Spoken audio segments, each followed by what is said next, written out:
can't I just do something for 10 days that's going to change the way I am? And you're like, the answer is no. What? I that's eat still avocado on toast and I take a walk. I am as fit as I am ever going to be starting now. Tell me I can't change myself. Oh, wait.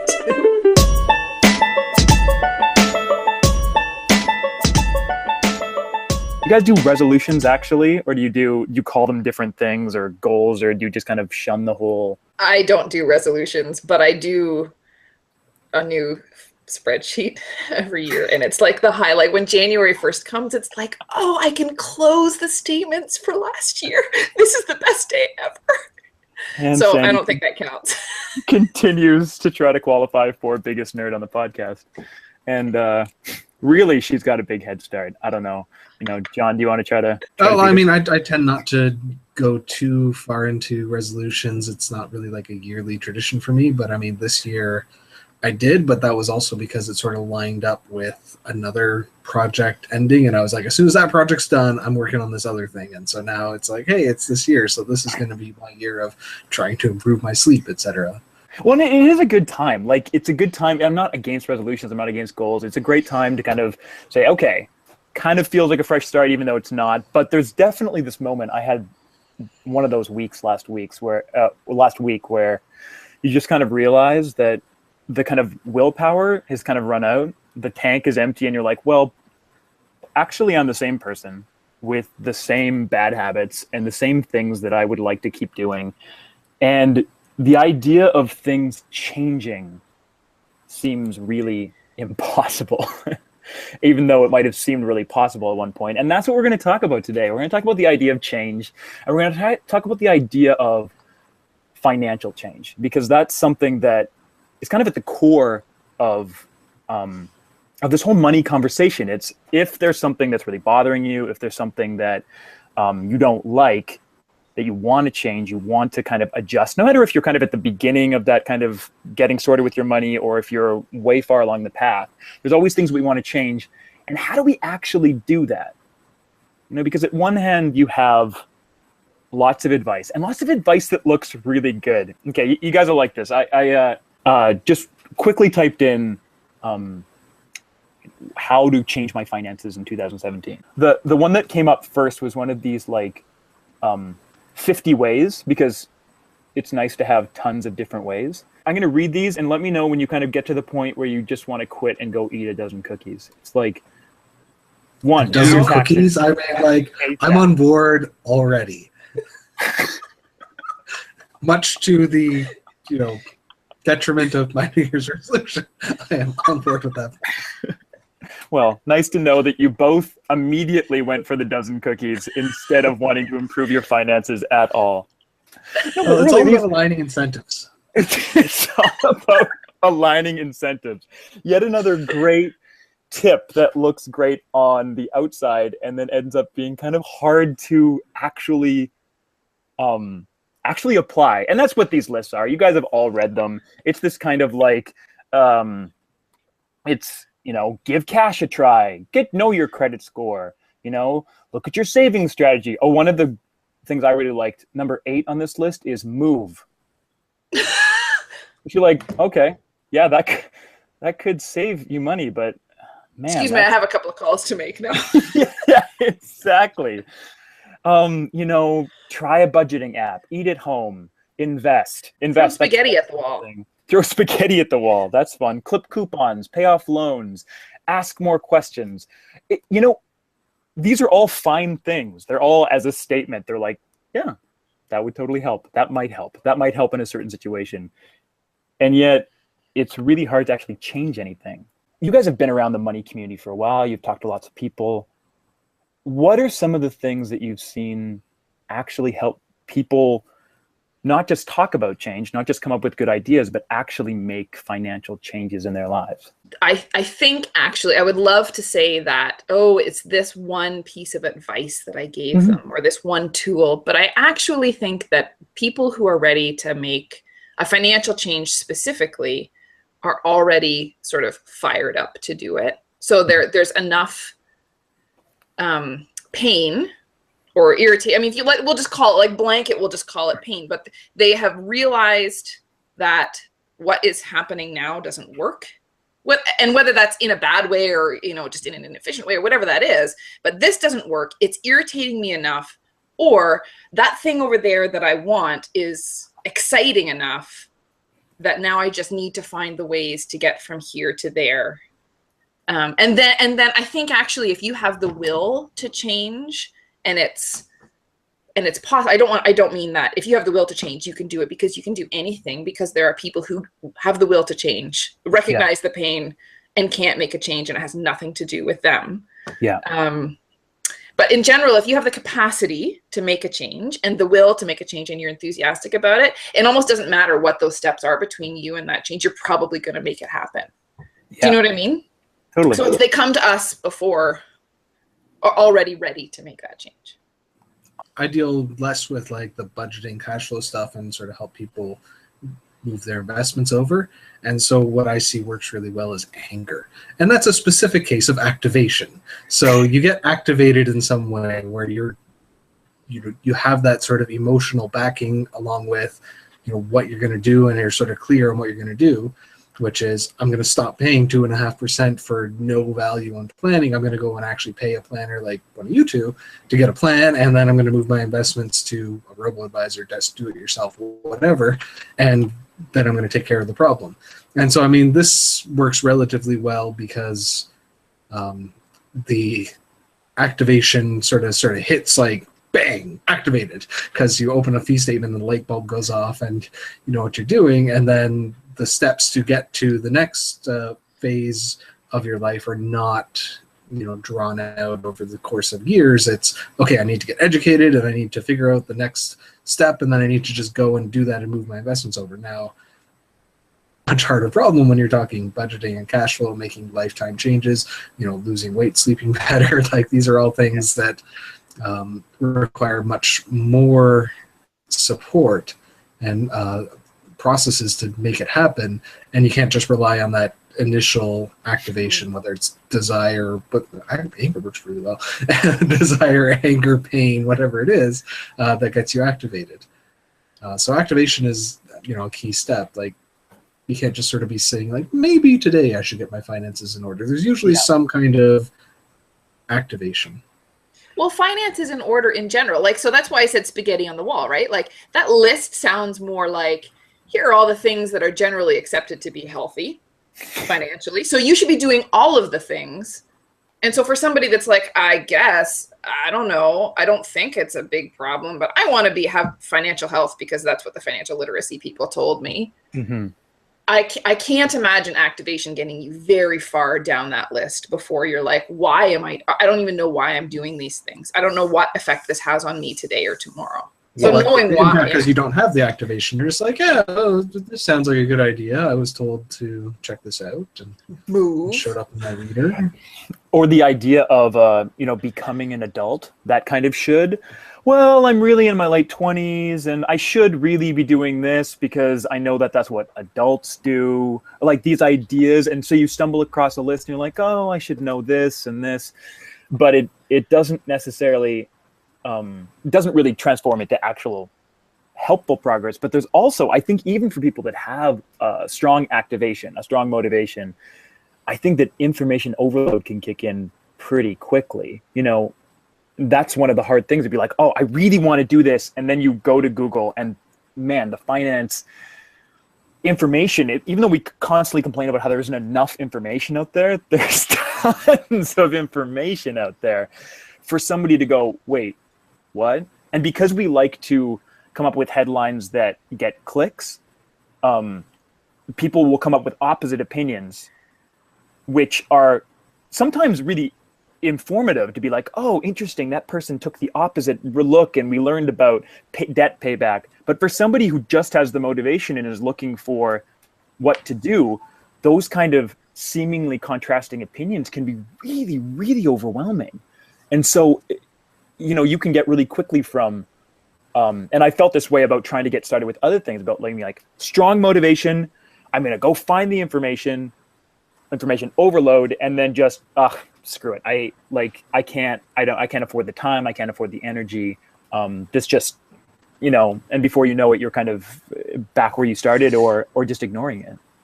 And as tempting as it is to say, well, obviously it's because all of those articles are written from the just perspective, like just go change this.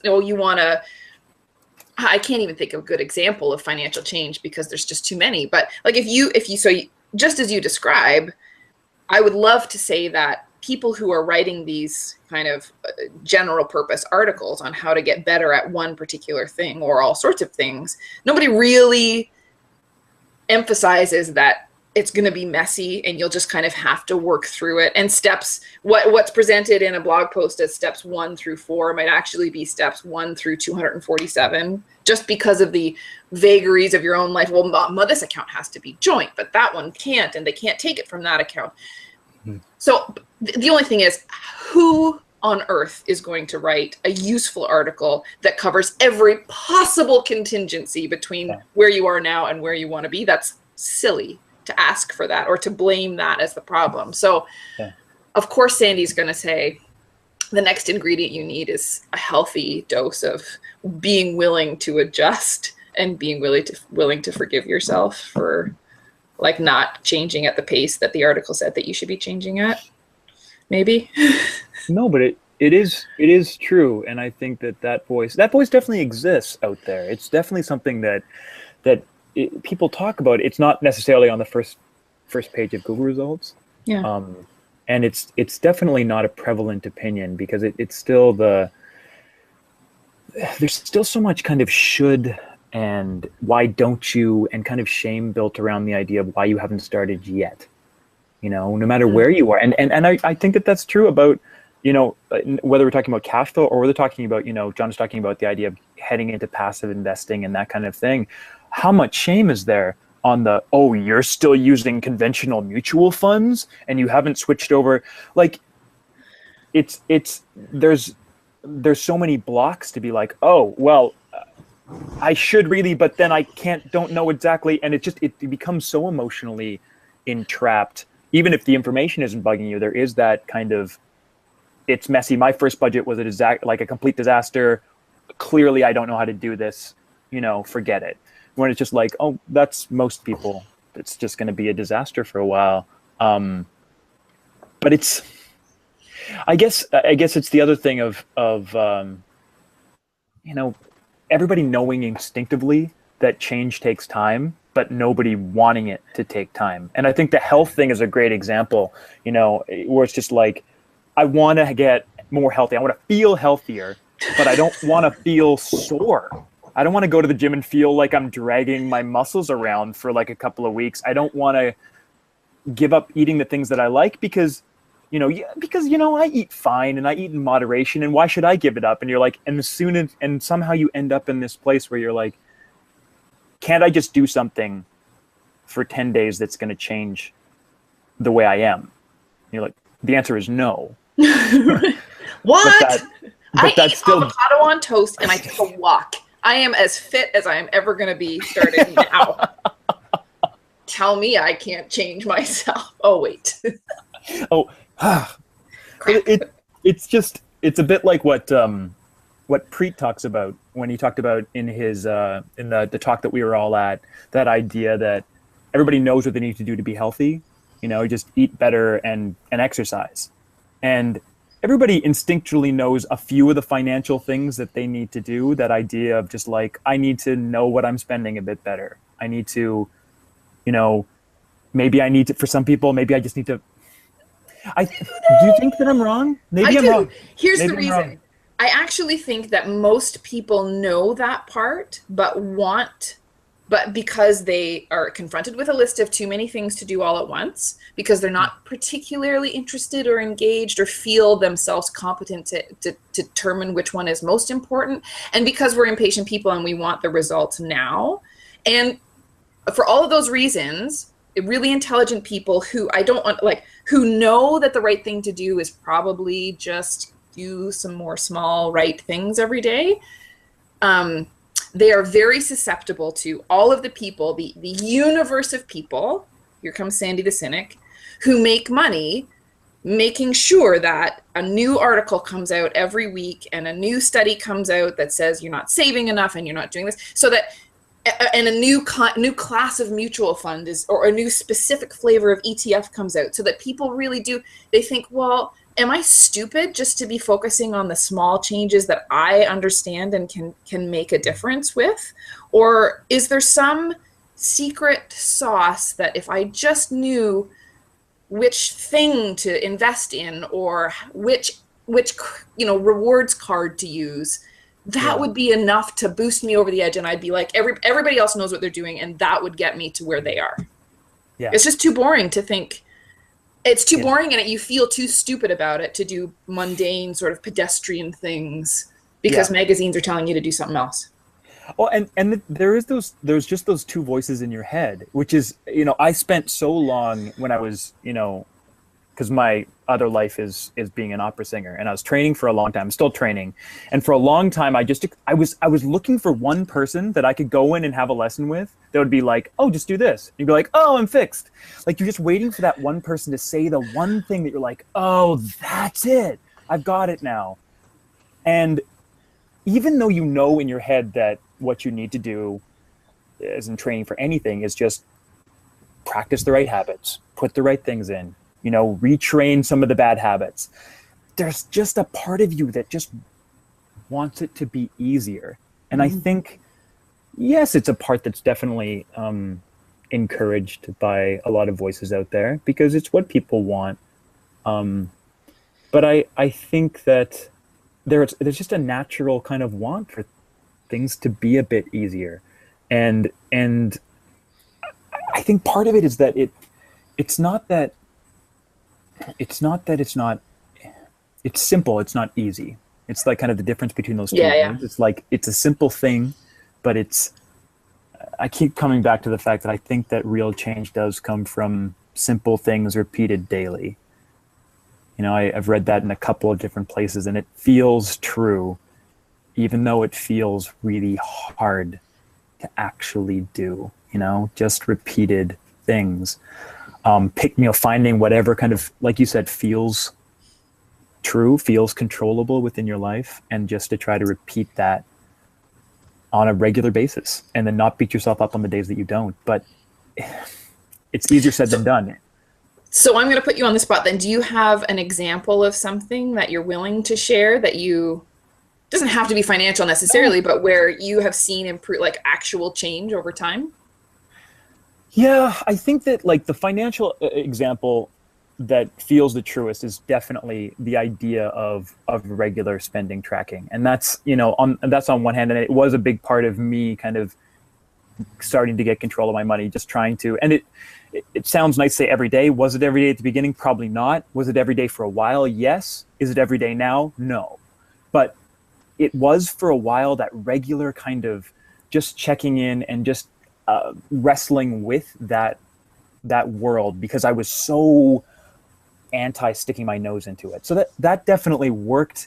But I definitely think about it in all kinds of areas of my life. I think it's true with, I've just spent the last 6 months feeling not all that healthy and feeling really kind of stuck as far as just eating things that I wasn't enjoying and all kinds, and not being as nearly as mobile as I normally am, and kind of packaging more and more. And it really became one of these things where I was like, I know, like, part of me wants to change, but when I was really honest with myself, I was like, I don't want to take the time or energy to actually change. Like that, which was not something I love to say. It was like, well, I know what I need to do. I've done it before, and yet I'm not doing it.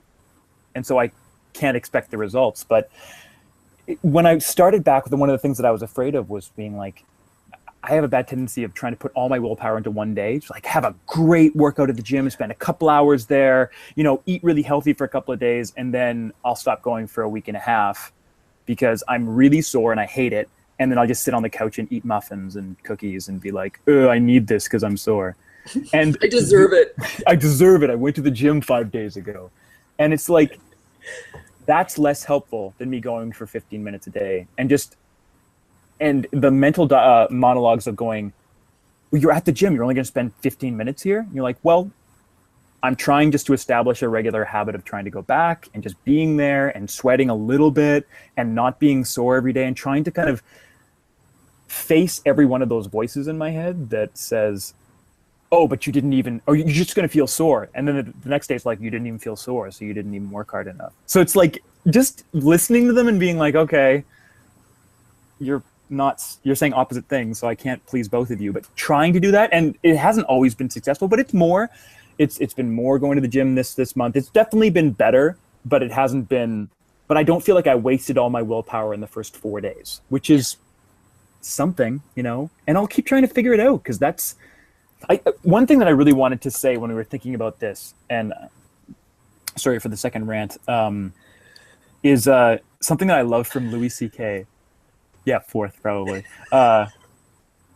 Louis C.K. had this great bit talking about how people get really scared when there's something that they've never done before, and they're like, I don't know how to do this. And he's like, but remember, not that you don't know how to do this, but remember that you have done something that you've never done before. And go back and think, what have I done that I'd never done before? And just think about, no matter if it relates or not, and I actually wanted to kick this one out to you guys too. It's like, what's worked before? Like, it doesn't matter if it has anything to do with your finances. If you're a personal trainer, you know how to be disciplined. I talk to a lot of artists. How do you find discipline in your practice? And kind of what parallels can you find there? It's about trying to find patterns that already work in your life, and then trying to fit new habits into those instead of trying to recreate from the ground up. I don't have great history with like small daily things working. I have a lot more history with, this weekend I'm just going to slam 4 chapters of the book, and then it is done, and then I'm going to take a week off, and then the next week. So I've sort of got that history of that working for me, and sort of built my schedule for getting things done around, this is the way that my workflow works. And so if I was to try to relate that back to personal finance, I'd be like, okay, I'm going to have, my review day where I'm going to look back over the month and then plot out how I'm going to adjust my course going forward. I'm going to, in one big shot, like transfer all my money around and get it into the ETFs that I want it into or whatever, and then ignore it for another while. And as long as while I was ignoring it, I didn't sort of exceed the basics, then it would be okay. So, sort of set some general rules for myself to be like, okay, I can't just mindlessly buy whatever, but I've got it in the budget to mindlessly buy a sandwich and mindlessly buy a pizza and, mindlessly buy a cart full of groceries, and everything will work out fine. I don't even need to think about that level of stuff. And then I'll review it the next month and then be like, oh, actually, this month now I have to be very mindful of those particular things because they were starting to become problematic. And so that's sort of how I worked it, is big chunks of high intensity focus, and then try to set it up to just let it coast for a little while after that. That's awesome. And I think that's a kind of just a cool thought right there. You see 2 examples of, this is what works for me versus this is what works for John, and being like, there is no right answer there. Both things can create, changing habits, effective habits, whatever you want to say. You don't have to use the word habit at all if that's not a word that makes sense for you. But that's great that, like, you basically, the exact opposite of what I'm talking about works well for you. I think that's a perfect illustration. Sandy, you have to be right in the middle now. You know what's really funny? I always say that what I do is percolate. So I like infrastructure, right? I like the bank accounts and the credit cards and the physical act of spending money, all that. I like that to be designed so that I can ignore it because it's making itself work. Yeah. So, but to me, it's like moving into a house and doing all the renovations right away. But you haven't lived there and you don't really know, like, oh, that corner, I hit my head on every corner. It doesn't matter. I'd like to live in a round house. That explains a lot about me. But so I like to kind of live. My biggest temptation is to tweak a system too frequently.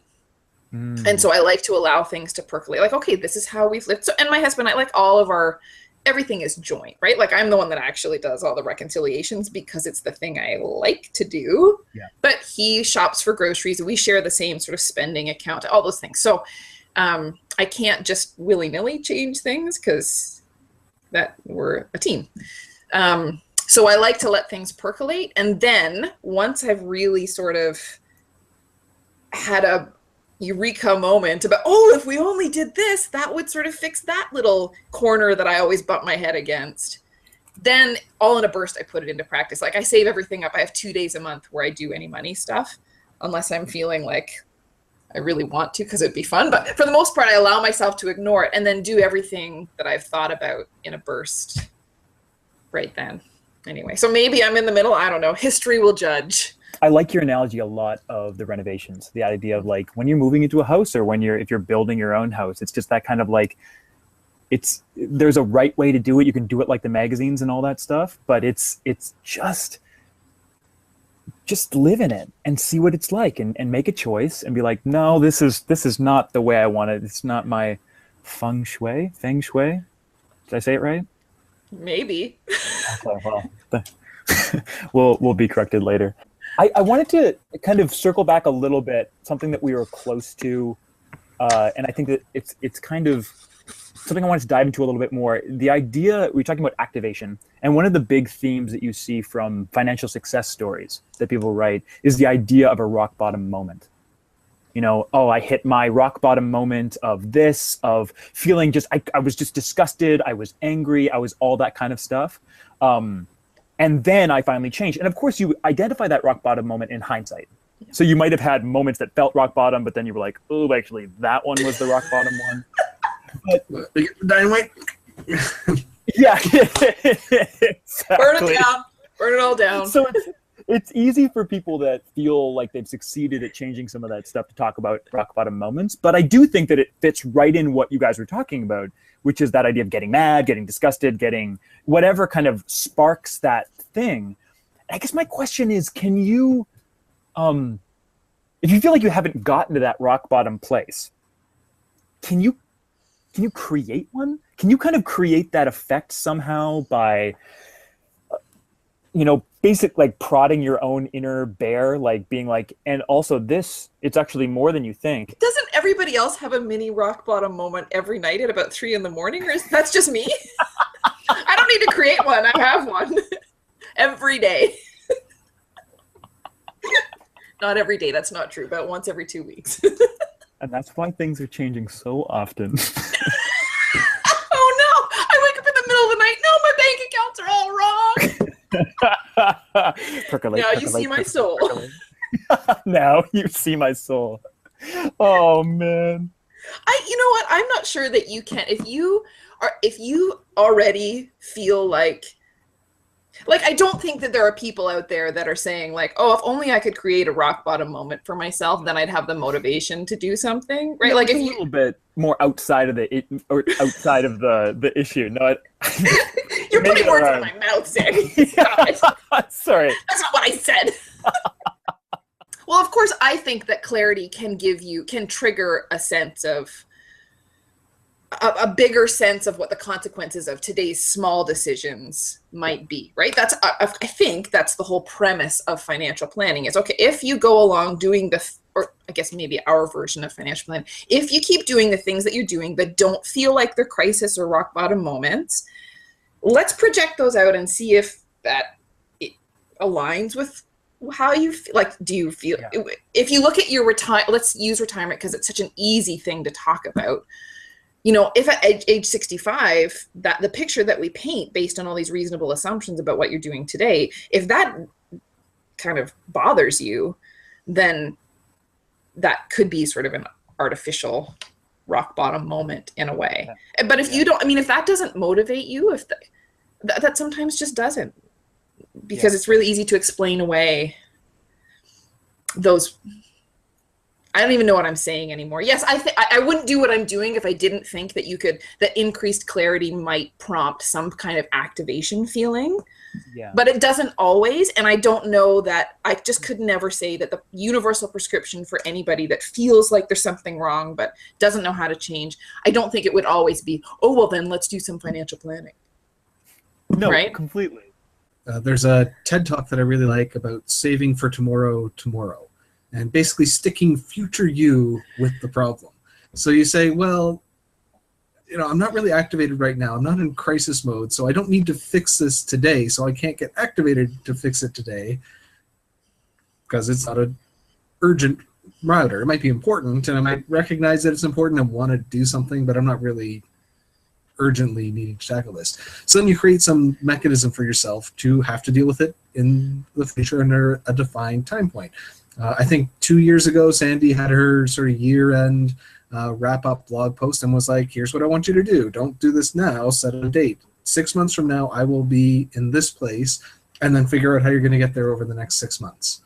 And then you can do a similar thing, like, okay, I'm going to start investing, and the way I'm going to do that is I'm going to set up or I'm going to start saving more. And the way I'm going to do that is I'm going to set up a automatic transfer from my checking account to my savings account, but it's going to start in 6 months.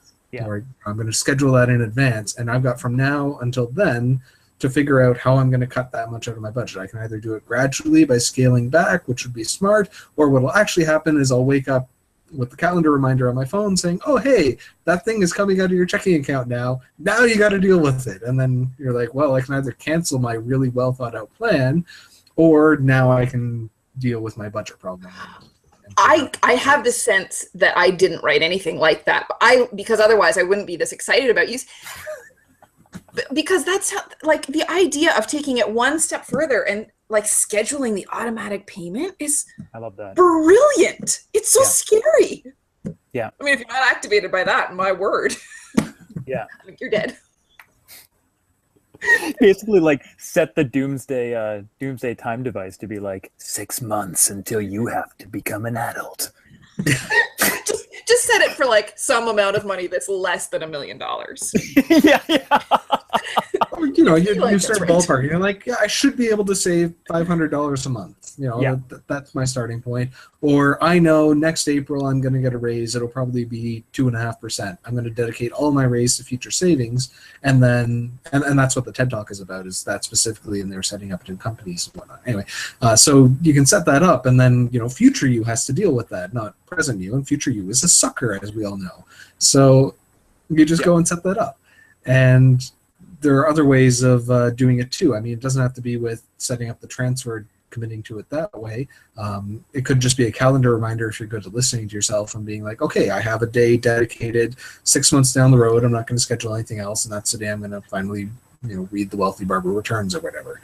Yeah. Or it can be that you go and get one of these delayed email programs like Boomerang for Gmail or Plugin for Thunderbird or whatever email program you use. Set up a group email to your parents and your aunts and uncles and be like, hey, I committed to myself that I would get this stuff under control, and if I don't, you are all welcome to provide me all of the unasked for advice that you want to. Here's my phone number, call between these hours, and then you've either got to commit to solving that so you can cancel that email from going out, go against your own, like, again, you can always sabotage yourself, or deal with the fact that you didn't live up to your expectations and now you've confessed to your parents and your aunts and uncles that is what you have done, and now you have to deal with those relatively minor consequences. Listen, I always knew that you were really, really smart, but this is like evil genius level. This is beyond.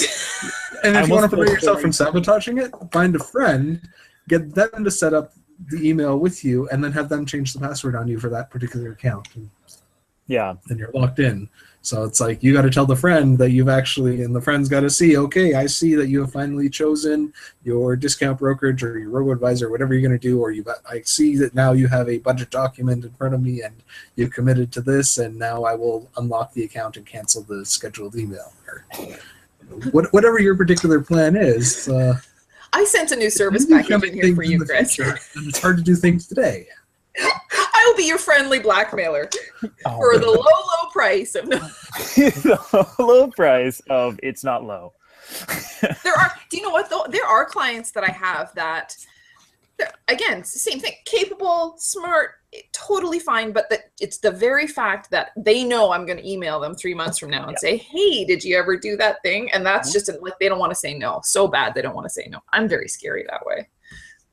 Yeah, Yeah, good job. I mean, if you want to keep your house clean, you hire a cleaner, and it's not that the cleaner comes in and cleans it for you. It's that, at least with my parents, you clean the house before the cleaner shows up. Oh, my parents do that too.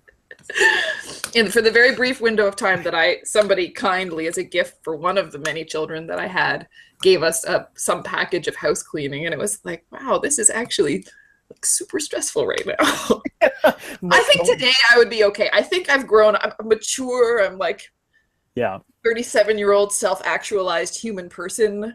I could deal with somebody coming to clean my house if it was messy, but only barely by my fingernails. I was thinking too, just about what both you and Sandy were saying at the end. I love the idea that part of that is the clarity to know what you can actually do right now.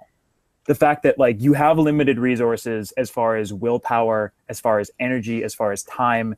And sometimes the truth is you might have a situation in your financial life that really needs addressing, but you just don't have the energy, the time to put towards it right now. And that can just be the truth. And that's sometimes the thing which is really at the core of why you're avoiding it, because you let it shame you, but at the same time, you're like, I just don't have the time for it right now. And I love what you're saying, John, because it's like, okay, I don't have the time for it right now, but what I can do right now is say, in 3 months, it's going to be a little slower with work. I'm going to have a little bit of extra time. So I'm going to somehow, whether, somehow on the scale of a little evil to future you to massively evil to future you, find a weekend to be like, this is where I'm going to take care of it. And I really do think, I'm going to start playing around with that myself, because it's just, not only is it kinder to present you to say, you don't have to beat yourself up every day for this. You've made a plan.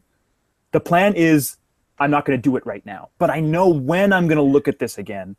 And, it is a way of moving forward, even if you can't afford all the stuff we were saying before about how change takes that energy, no matter if you're doing it in intense bursts or kind of slowly over time. And changing habits and changing things all take energy. So like, if you can't do it right now, and that's the conversation I have with potential clients too, just to be like, look, it's fine if you can't afford this monetarily, time-wise, energy-wise right now, do it later. I want you, when you can feel confident that this is the right thing for you, not when you're feeling like you might, because otherwise we're just going to have a terrible time. Yeah. Right? Like it's about trying to find the right window, the right timing for this to happen. And if the answer is not right now, it doesn't matter if it's January 1st, it can be just not right now. I'm going to put a pin in this conversation and say that by this time next year, I will look back on that setting a timer for future you and setting up an automatic transfer as the single best piece of financial change advice that I heard all of 2017. That's my call. Yeah, I think that's a nice place to start, a nice place to stop for us. And, if you have any more. Shall we do the unnamed segment and say what we're reading this week? Oh, yeah, for sure. That sounds great. Yes, we should. All right, I'll go very quickly. In Maclean's magazine this week, there was a article out about the legal fight between Ben Robideau, a housing analyst, and some people that were trying to slap him with a libel suit, and under a new law that was enacted to also take into account the value of public discourse, as well as whether or not their statements were actually hurtful. He was able to drop that suit, and looks like he's doing much better, and that's also a very good sign for public discourse and debate and information. And one of the great things that's in that article is just this lovely little word, regulatory arbitrage. So, I mean, that might get some gears going on top of the whole legal story that happened there and the drama. It's just regulatory arbitrage. What's going on there? Okay, quick question. Is that an awesome name for a band? Yes. Always. Is that an awesome name for a podcast? Ooh, I can see a sister show. Because money, regulatory arbitrage. Right? Let's go grab the domain name. Yeah. I think we have to get a lot more hard hitting. If we're gonna pull that, we need to make a lot more bold claims. Or not at all. Like, just really tone it down. Make it even softer than it is now. Make it even. Yeah, I'll talk more about the soul of finance, and we can apologize more. Totally. That'll be great. Sandy? I read something by Dirk Cotton, who writes The Retirement Cafe, which is, I mean, he's just super smart. But one of the things he wrote this time was the idea that, and I know he's going to expand on it in further posts because this is from like 18 days ago and there's already some written, but he talked about planning for retirement as something that has a beginning, a middle, and an end. And the strategies that you might apply for the beginning are not necessarily the strategies that you want to firmly put in place for the end, because they probably won't work as well. So but the complication is there are some things that really, their effectiveness only really shows up. You only know if you made the right decision in the future, but you have to make the decision today. So for example, he's American, so he's talking about, Social Security, but you have to say when you want to take your CPP anytime between age 60 and age 70. Mm-hmm. But it's really only, let's say, if you live until you're 98 and you sort of exhausted all the other things, but you decided to take sorry, I could go on and on. What I mean is that it's a really interesting philosophical framework for approaching how you would plan your retirement. That's really interesting. Mm-hmm. Okay, so. Well, yeah, sorry, I'm half thinking about that now. I've been reading a lot of the stuff that Carl Richard's been posting lately on his Twitter feed, who I've been a big fan of for a while. I might have mentioned him in this segment before. He's got a New York Times column with the drawings, which he has the sketch guy or something like that, which of course I like because I like pictures. But he's also just been talking a lot about, he was in India for a while, talking to financial planners there. And he's been talking a lot about the idea of financial planning because he writes for financial planners a lot. So it's a little bit inside baseball, but I think it's interesting for anybody because he's been talking a lot lately about the idea that planning is it's based on guesses and then reevaluating guesses and then reevaluating guesses. And this idea, Sandy and I, we've talked about this quite a bit, that just to reframe the plan for everybody, both people that are interested in it or interested about it and the people doing the plan, that the plan that you make is not what financial planning is, because things happen that you can't possibly imagine. Possibly imagine, that sounds like evil John, but it's what happens next, and it's kind of like giving you a tool and a framework to decide when things happen that you couldn't possibly have foreseen, what happens next, and what guesses do we get wrong, and changing and being flexible and all these kind of things. And I love hearing somebody talk about financial planning that way because it's what gets me really excited about this kind of planning for life. And it's my kind of planning too. It's not set in stone, static planning. It's massively flexible, changes all the time, depending on what you want, who you are, and what the world is around you, kind of dynamic planning. So I've just been following his Twitter feed. He's been posting lots of great stuff. I think he posted recently, it's getting less wrong over time. That's what financial planning is, right? That's totally my favorite thing. Yeah, getting less wrong over time. And like putting the onus on the planner too, to just realize that you're not, the gatekeeper of information. You're somebody who is going to be wrong more often than you're right, but that's the job. The job is to make guesses, educated guesses, and then change them with your client as your client and the world changes. So it's really interesting. Sounds so. That's it for reading, and thank you so much for listening, and we'll be back with you in a couple weeks. John? Goodbye.